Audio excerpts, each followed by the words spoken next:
Hey everyone, welcome back to another Fred tutorial. My name's Josh and today I'm going to show you how to detect stray light using Fred. So to start, we're going to go up to the Raytrace tab and we're going to select Advanced Raytrace.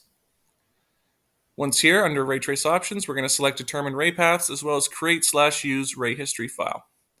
And then we're going to select OK to run the ray trace. Here we can see our rays being traced in the 3D view. And after this is done, what we're going to do is open our Irradiance Spread Function. Click OK. And then it's just going to take a quick second for it to load in. And here we can see our peak value, but as well we can see there's a bit of a ghost image down at the bottom. So to get a better idea of what this is, we're going to scale our data by a log base 8. Click OK. And here we can see that we have a very dominant ghost image at the bottom. So what we're going to do, since we ran the advanced ray trace, is we're going to hold Alt and draw a box around this area. And in the output window, we can see the ray paths that are contributing to this ghost image. And in this case, the largest contributor is path number 200. So what we're going to do is we're going to close out of this and we're going to go over to Tools.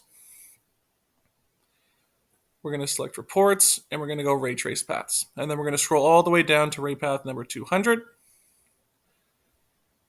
And once we get to 200, we're going to right click and select Output Path Details and redraw ray history.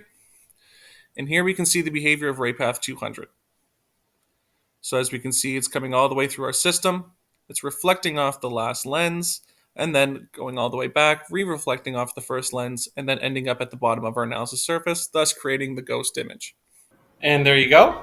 As always, CBS is here to help support all Fred users, and keep an eye out for more helpful content just like this.